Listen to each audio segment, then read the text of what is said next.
Ние, како што знаете, сме фокусирани на целосно решавање на сите проблеми. Стратешка гранка за Република Северна Македонија сметам дека е лозарството.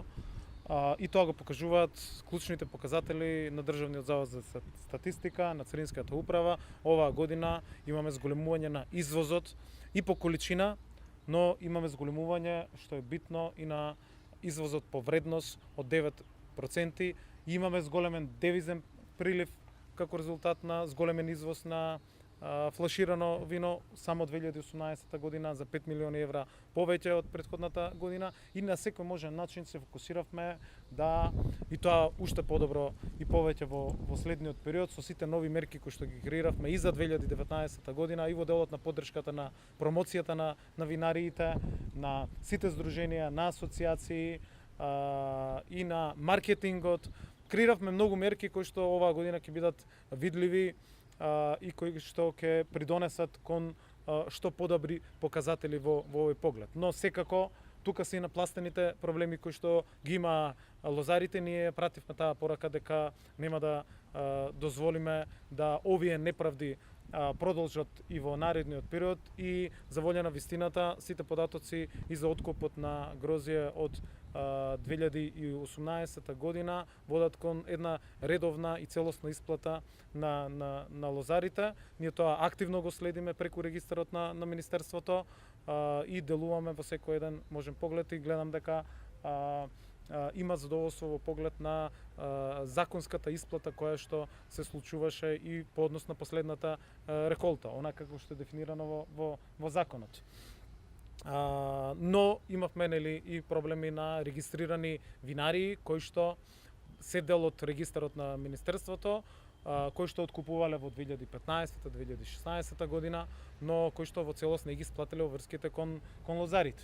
Тоа го констатиравме на почетокот на самиот мандат во 2017 година, бидејќи тие беа во регистарот, нема исплатено грозје од 2015 и реколтата 2016 година, што е недозволено. Направивме една проактивна улога како влада и како министерство, како со вклученост и со иницијативност на градоначалникот на Кавадарци, на градоначалникот на Неготово, на пратениците. Одржавме над 15 средби со сите овие засегнати субјекти кои што не го платиле производот што го откупиле од страна на лозаропроизводителите, и долгот од 3 милиони евра во периодот пред нас се намали на околу 1 милион евра. Се отворија одредени и постапки кои што создадоа една недоверба или несигурност кај лозаропроизводителите, а ние сакаме, поддржувајќи ја на секој можен начин, како што почнав, оваа значена извозна и стратешка гранка, да ги задржиме граѓаните, лозаропроизводителите, да секоја година работат посветено, домаќински, одговорно, како и досега, да бидат достоинствени, да ги направиме среќни, односно да имаат сигурност во делот на откупот и плаќањето на грозјето. Затоа сметавме дека државата со посебен закон, со измени на законот кој што го направивме на почетокот на годината, и со постапка која што целосно е претходно завршена во поглед на одлуките кои што требаше владата да ги донесе, имавме во овој период една силна ангажираност и посветеност на Државниот земјоделски инспекторат и на платежната агенција и на сите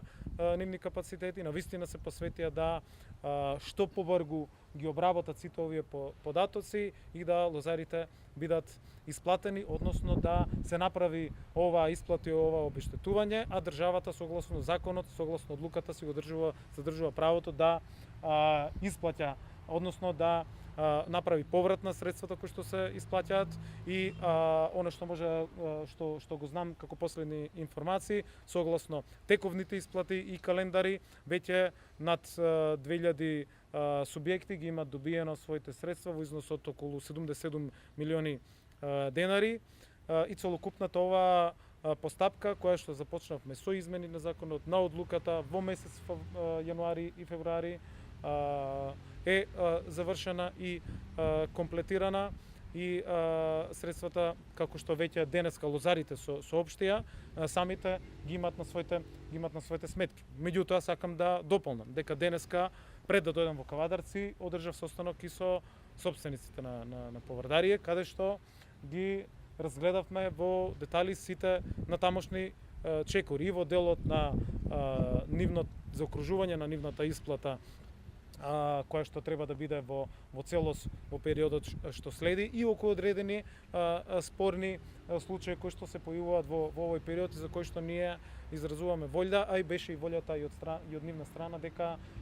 тие би ги исплатили, односно би го заокружиле целиот овој процес, заради тоа што има одредени субјекти кои што откупувале за поврдарие, односно не се регистрирани во нашиот регистар и согласно уредбата, согласно одлуката, согласно законот, државата не може во овој момент овие лозари да ги обештети, односно не се офаќаат со оваа одлука, но ние сме проактивно насочени во секој еден поглед, заеднички и со нивниот менаџмент. Внимателно го водевме целиот овој процес. Благодарност до граначалникот на Кавадарци Митко Јанчев, до граначалниците на Неготино, на Демир Капијан, на Росоман, на пратениците од овој регион. Ова е пример како во еден партнерски однос заеднички сите засегнати страни ќе имаат волја, енергија, време да се посветат на овие проблеми и проблемите на сите граѓани кои што се наследени да ги решаваме. Тоа е функцијата на владата, на сите нас кои што сме носители на некој начин на институциите и ние само единствено во тој дух ќе ја продолжиме нашата работа.